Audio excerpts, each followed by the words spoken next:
In his prime, Lyoto Machida was a beast, man. Oof. That style is very hard to deal with if someone's really good at it and they can do the other shit too. He was probably one of the most intimidating guys I've ever fought against. We'd never seen Machida. We'd never seen this skill set. We'd never seen a guy doing these kinds of kicks. That movement, good luck finding anybody to emulate that shit in camp. He's really dangerous, man. Was he drinking his urine? Lyoto did drink his urine every day. It's a bit odd.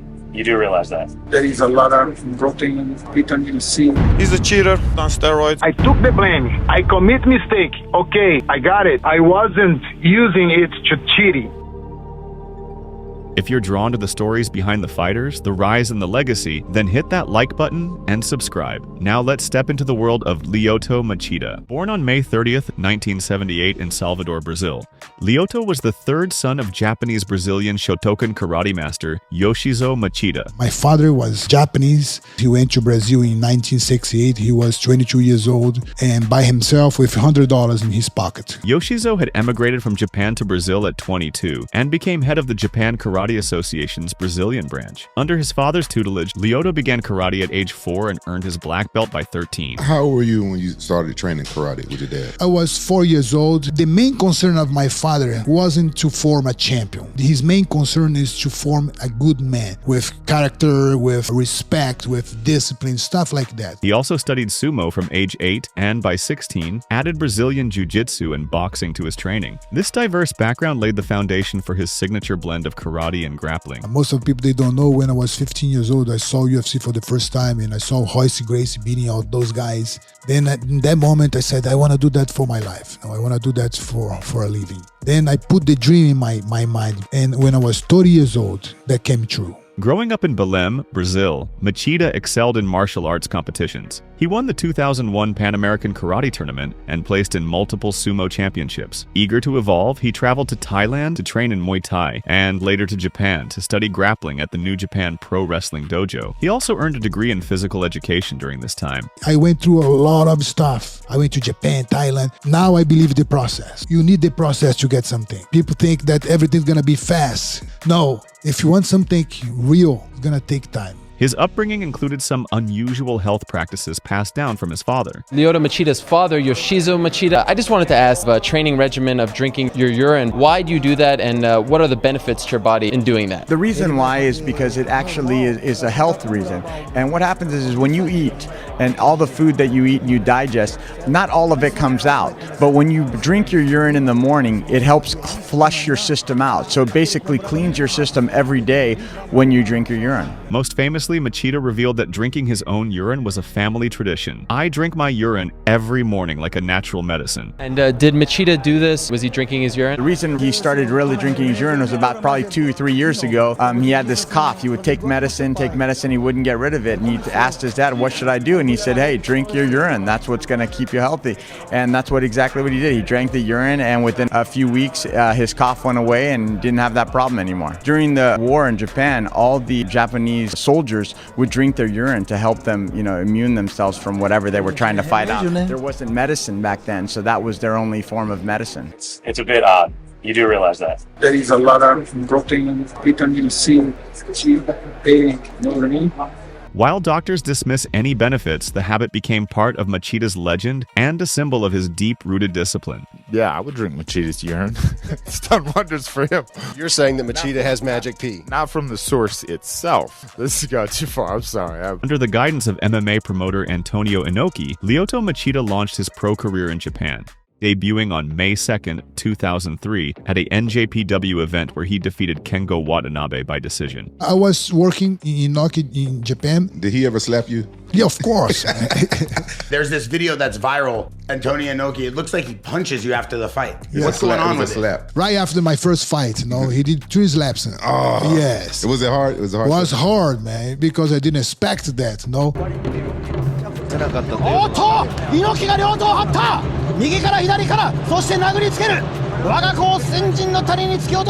Yeah, but this doesn't look like a slap. You want to It blow that was a up? punch. Right hook. So you won the fight, you go over to say thank you? Yes, because he's my godfather in Japan. No way. Yeah. Then I could do anything, He is the man in Japan. Yeah, They just accept everything. He bound hand. He said, thank you so much for the opportunity. I almost react, but I thought, no, He paid my salary, man. Man. You know, I started behind the slap. There is in Japan one guy that he really loved Antonio Inoki. And he said, Inoki-san, I have a kid. He's 15 years old. He doesn't want to do anything. How can you help him? He said, bring him. Then when he bring the kid, he slap in the face. Yes. And the kid became a successful guy, rich guy. So then everybody in Japan knew about this story. So they create like a story behind that. Everybody that Antonio Inoki slapped the face gonna have a success. Wow. That's why they make a line to receive this. Wow. You know what I mean? Like, yeah, but I don't think people understand in America how famous Inoki is in Japan. He's so famous. He was like Michael Jordan in Japan. Oh, really? Yeah, he's that famous. For what? For pro wrestling. Yeah. He followed up with a TKO win over future UFC Hall of Famer Stephan Bonnar in Brazil's Jungle Fight, handing Bonnar his first loss. Machida's breakout came on December 31st, 2003, where he finished future UFC middleweight champ Rich Franklin via second-round TKO. In 2004, he submitted kickboxer Michael McDonald and edged out a decision over Sam Greco in K1 MMA bouts, proving his ability to outsmart striking specialists. On March 26, 2005, Machida faced UFC veteran BJ Penn in an open-weight fight at K1 Heroes 1. You fought BJ Penn Yes. in K1. Yes. He came up like 30 pounds. working for Antonio Inoki. One of his managers said to me, Lyoto, 2 weeks you have a fight. Do you want to fight? I said, yes. He said, who? I said, BJ Penn. Said, let's do it, man. Because, no money, nothing, no name, nothing. You have to accept everything. Machida, significantly larger than the former lightweight champ Penn, controlled the match and won by unanimous decision. It was a tough fight because I didn't expect him. He's a small guy, but he's tough. By 2006, Machida stood at 7-0, having already defeated 7 undefeated or highly regarded opponents, including Franklin, Bonnar, and Penn. His elusive counter-striking, rooted in Shotokan karate, confused opponents and kept him nearly untouched. Though some criticized his patient style as boring, his undefeated run silenced doubts. Machida karate is for real fight, We prepare for real combat. By the end of 2006, Machida was primed for the sport's biggest stage, the UFC. He was the first to do karate successful in MMA. And a lot of us wasn't really ready for it. He was really good at it. He made it work for him. From like 2003 all the way to 2009, I think, undefeated, right? Yes. And no one could beat you. Yes. Ladies and gentlemen, welcome to the Machida Era. He made karate famous in America. I don't care what nobody else said. Lyoto Machida joined the UFC in 2006 and debuted at UFC 67 in February 2007, defeating Sam Hoger by unanimous decision with crisp striking and movement. I brought something new for the MMA, people, they don't know karate. He quickly dispatched light heavyweight contenders, outpointing David Heath, dominating Pride veteran Kazuhiro Nakamura, and submitting judo standout Ramo Sokuju by arm triangle at UFC 79. But is like the traditional karate we see all around America, is that close to like traditional Shotokan or not even close? Not even close. Got it. The way that I trained, the way that my father taught me karate was a different way. In May 2008, Machida faced former champ Tito Ortiz at UFC 84, winning by decision and nearly finishing him in the final seconds with a flying knee. Still undefeated, Machida scored his first UFC knockout at UFC 94, brutally stopping Thiago Silva just before the first round horn, a knockout of the night that showed he was more than just a counter-striker. You did a leg trip. Yes. And then ground and pound. This is a full trip. Right away, I used as a Renzo Kwaza. I slipped and I took advantage of the moment, like I continued the movement. At 14-0, Machida earned a title shot against Rashad Evans at UFC 98 in a clash of unbeatens. What was your favorite victory you ever had in MMA? For the belts against Rashad Evans. Like, took time, day by day, training, everything. And when I got the belt, was like, hey, I got that. I believe in the process. Machida's precise counters overwhelmed Evans, and a second-round KO crowned him the 10th UFC Light Heavyweight Champion. When I fought Rashad, I won the fight. My father was in my corner. He's down! He's out! It's all over! The moment I knocked Rashad out and my corner, everybody was celebrating the victory. And new! And my father was sit still. He just watching and did that, like Mr. Miyagi. And one reporter saw that and he asked me, Lyoto, in the press conference, I would like to interview your father. I said, why? Everybody was celebrating your victory, but your father, he didn't do anything. He was just sit still. Why? Then I asked my father. He said, no, Lyoto, you know why? Because I am a martial artist. So I wouldn't like if I saw Rashad's father celebrating the victory over my kid, because the knockout represents the death, because you put the guy to sleep. In terms of respect, I wouldn't like to see Rashad's father. So I think if I don't like to see other guy doing the same over my kid, I prefer to celebrate when we get in the locker room. I'm so happy because my kid is a world champion. That's good, but I don't need to celebrate that because I have respect to other father. Karate had returned to MMA's elite level. The martial arts world took notice. Machida's rise was a seismic moment for traditional martial arts and MMA. His first title defense came at UFC 104 in October 2009 against Mauricio Shogun Rua. Shogun targeted Machida's legs and body with kicks in a close, tactical 5-round battle. For the first time, Machida was visibly worn down. At the final bell, Shogun believed he had done enough, but Machida won a controversial unanimous decision, drawing boos from the crowd. Lyoto, the Dragon Machida! Even Dana White admitted Rua should have won. I had Shogun winning the fight, you know, but one of the things I always tell these guys is you can't leave it in the hands of the judges. Machida, respectful as always, acknowledged the war and immediately agreed to a rematch. Do you think Shogun deserves an immediate rematch? Yeah, there will be I think there will be a rematch in that fight. I talked to both of them. They're both agreed to a rematch. And then you fought him again, and then you lost, and that was your first loss of your entire professional career. Yeah. Do you feel like that long of a career, being undefeated, and then having the belt, was it just too much pressure? Like I said, after I got my belt, the pressure was a lot, man. It's very hard to deal with that. No. The rematch between Machida and Shogun Rua took place on May 8, 2010. This time, there was no controversy. Both came out aggressive, with Machida scoring early takedowns. But on the feet, Shogun pressed forward. As Machida lunged in with a left, Rua countered with a devastating overhand right, then finished with ground and pound, handing Machida his first career loss and capturing the light heavyweight title. I didn't expect that punch, you know what I mean? Like, he deserved it to be a champion.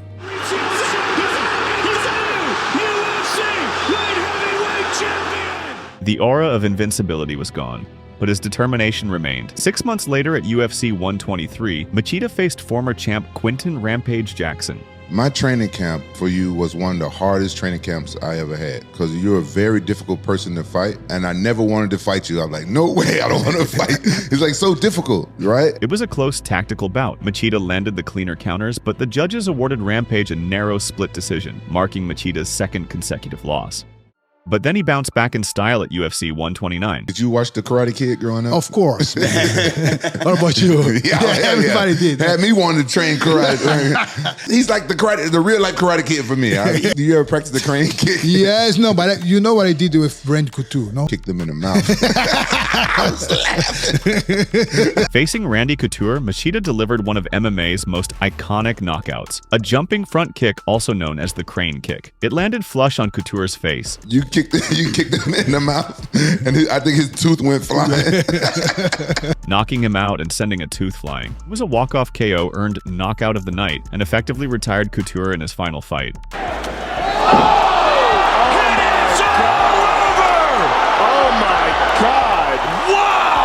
That's my father taught me. You know what he said before the fight? He said, "Yo, you're gonna fight with a veteran fighter, Randy Couture." Then we trained the crane kick because he said, "Lyoto, you have to do something different." I said, "Why?" Because this guy is a veteran fighter. He knows everything. After the practice, let's repeat 50 times. Again. Then when Glover went to my city, I hit Glover twice with that kick. He said, "Oh, Lyoto, you almost break my teeth, man." I didn't see the kick, man. Then during the fight, I was there. Then I feel the moment. Boom, kick. And I nailed it. I had opportunity to meet Mr. Seagal too. Steven Seagal said, "Oh yeah, I taught him how to." Yeah. He said that to me too. Oh, yeah, he said that. Taught you how to kick? Machida's like a son to me. We worked very hard on that kick for a long time, but I really worked hard on that kick, and I wanted him to do that kick, and he wanted to do it, and he knew he could, and he did, you know, and I was screaming at him, and I think he heard me. Do the kick. But we really worked on that kick. He saw me kicking, front kick. When he saw me doing that kick, he said, "Lyoto, I like that kick. You have to use that kick." But did Steven Seagal teach you any technique? No, he was just trying to fix something. No, don't do that, kick that. How is Steven Seagal gonna come, watch a professional fighter? Yeah, do this, then do that. I would like for you to go on the set of his next movie. He said a line, oh, I like that line. Yeah, you should say the line this way. With momentum renewed, Machida earned another title shot, this time against the young phenom John Bones Jones at UFC 140. The big news came out a little bit ago. Lyoto Machida is getting a title shot against John Jones in Toronto. Stylistically, I mean, do you kind of believe what people are saying? Lyoto is the toughest matchup for him. I do believe that. Machida surprised many by landing clean shots in round 1. So unorthodox. So every time I would throw a kick, Lyoto would time the kick and catch you in the face with a punch. This is the first time that John had been in any kind of trouble. You are one of the only people, I think, who's been able to hurt him. I felt very happy with my first round. One of the most intimidating guys I've ever fought against. The second round, I lost my concentration. Jones took advantage. Kick by Coach John, he said, fake the kick and throw a punch. We faked the kick and threw a left overhand, and it landed hard. In round 2, Jones adjusted. He dropped Machida with a left, then caught him in a standing guillotine choke. Jones squeezed until Machida went limp, then released him, letting Machida's unconscious body collapse to the canvas. Had his neck pretty tight, man. I honestly felt like I could have broken his neck at that time, but it choked him out, man. It was beautiful. And I was training a lot for that fight, and I had overtraining. Man, I had 4 staph infection in my leg, fever and everything in the middle of the camp. It's not excuses, but in the middle of the fight, I could feel like I didn't have energy anymore. Because at the end of the day, it was my mistake. If you train too much, it's your responsibility. It was Machida's first submission loss and a brutal end to an otherwise valiant performance. After the Jones loss, Machida stayed in title contention. He knocked out Ryan Bader, earning knockout of the night, and followed up with a split decision win over Dan Henderson. He then lost a controversial decision to Phil Davis, despite outlanding him. Dana White publicly disagreed with the judges, and the setback prompted Machida to drop to middleweight. In his 185-pound debut, he knocked out top contender and friend Mark Munoz with a head kick, earning another knockout of the night. He followed that with a unanimous decision win over Gegard Mousasi in a 5-round technical showcase. With those 2 wins, Machida earned a middleweight title shot against Chris Weidman. Who is the middleweight best equipped to beat Chris Weidman? The answer resoundingly always seems to be Lyoto Machida. You put together one of the best resumes the sport has ever seen. How important is it for you to become champion again? It's my life, To be champion again for me is very important for my career, for my dream. I try every day. In a 5-round war, Weidman edged out a unanimous decision, though Machida surged late and nearly finished him. The bout was hailed as one of the year's best, and despite the loss, Machida remained a respected top 5 contender. I got close. I fought Weidman. I fought John Jones. Weidman again. I was in the line to fight again, but I couldn't fight. But I never could get the belt again. Why? Because it was based on unsatisfaction. Machida rebounded from the title loss with a quick and brutal TKO win over CB Dollaway, earning a performance of the night and proving he was still dangerous at middleweight. However, his momentum quickly stalled. He suffered back-to-back stoppage losses, first submitted by Luke Rockhold, then knocked out by Yoel Romero. It was the first time in his career Machida had been finished in consecutive fights. He was tough. I mean, when I see his technique, I think I could deal. But I had a surgery, I have everything, and then I had just 5 weeks for the fight, and I accept the fight. No, I'm gonna go. I should not accept the fight in just short notice, and I kind of underestimate, Marking a tough period in his run at 185 pounds. At this point in his career, Machida faced his most serious controversy outside the cage. He was scheduled to fight Dan Henderson in a rematch, but during an out-of-competition drug test, he voluntarily disclosed to USADA that he had been using 7-keto DHEA, a supplement he had purchased over the counter, unaware it had recently been added to the World Anti-Doping Agency's banned list as an anabolic agent. Disappointing week for Lyoto Machida. He received an 18-month suspension from the United States Anti-Doping Agency, and a lot of smart people think that this was unfair. You're getting ready to fight Dan Henderson. April 6th, the USADA officials come to you, sample collectors. They ask you to take an unannounced drug test, and you inform them that you took this supplement. It's called 7-keto DHEA. Is that what happened? Yeah, I'm very disappointed at USADA. I think this is all extremely unfair. I take the blame for taking 7-keto assuming, and it wasn't a banned substance since I bought it over the counter. in a supplement store. They came in to punish in a very unreasonable fashion. So I didn't know it was a banned substance. Unfortunately, they didn't see my honesty. Why were you taking it? What did you need it for? So I used that for stress relief. My intention was in a good way, because how could I take the supplement to the fight if I know that it was banned? How? I took the blame. I commit mistake. Okay, I got it. But I think it was extreme unfair to punish me like that. I never imagined that it could happen in my career.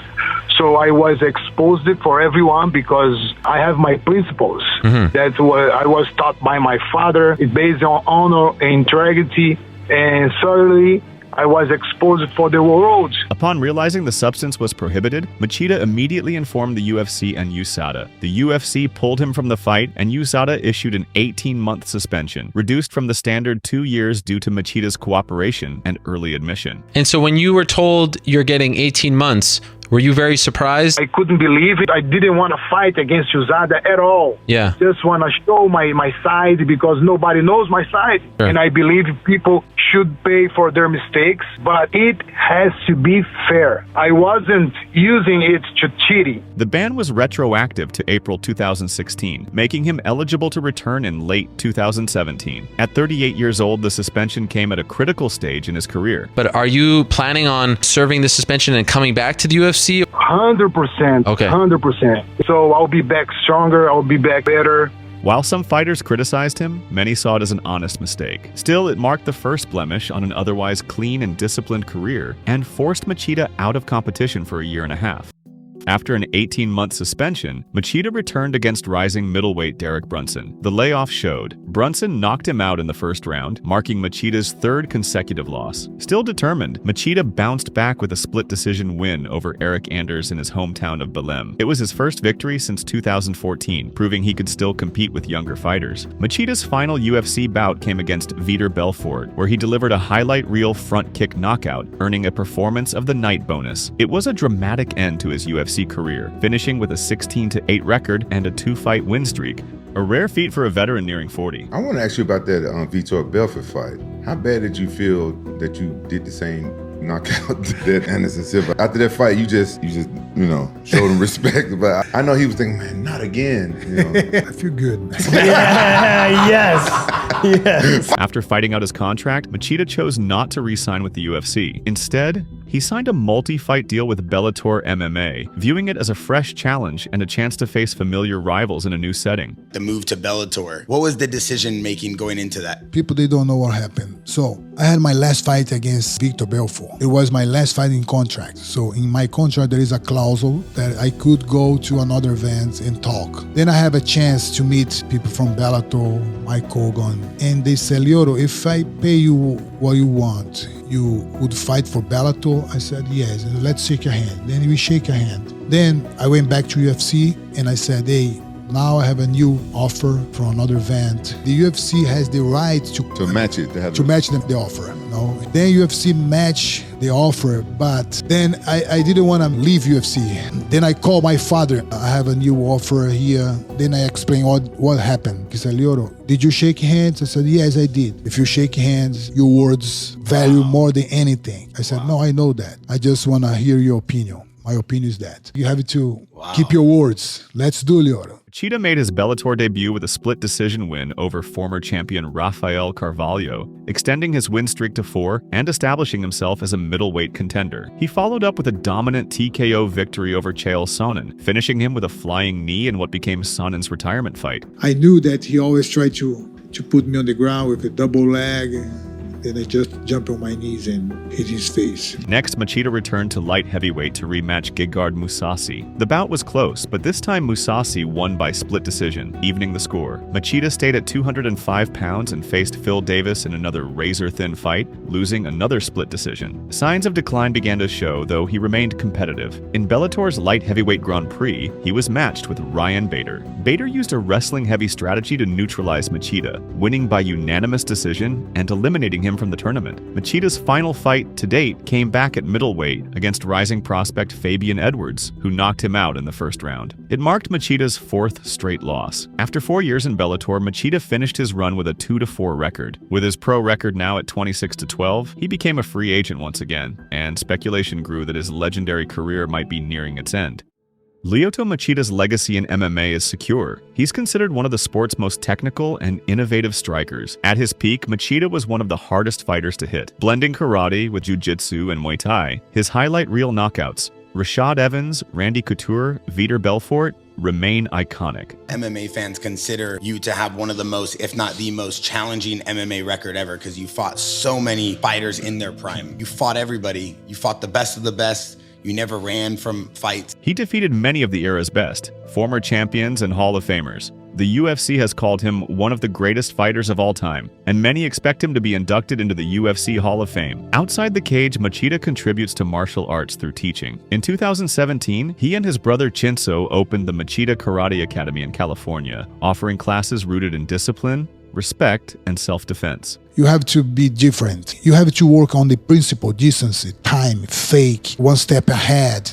All this stuff I've been creating because nobody taught me that. My father taught me some things, but nobody put that in context, like everything together and see. Their family also operates dojos in Brazil, where Lyoto's father Yoshiso continues to teach. In this way, Machida's unique style and values live on through a new generation. The principle you have to carry with you, man. Because if you have the principle, you can do a business, you can do like relationship, you can do everything. Respect, honor, loyalty, stuff like that, man. If you follow that, you cannot make mistake. Or if you make mistake, you can fix right away. As of 2025, Machida has not officially retired. Now 45, he's expressed interest in a farewell fight, ideally back in the UFC where he made his name. You still want to fight? Yes, it depends, but yes. Machida remains in excellent shape, still training daily and hoping to end his career on his own terms. Whether or not he gets that final send-off, Machida's impact is undeniable. Now, as he spends time with his wife Fabiola and their 2 sons and teaches at his academy,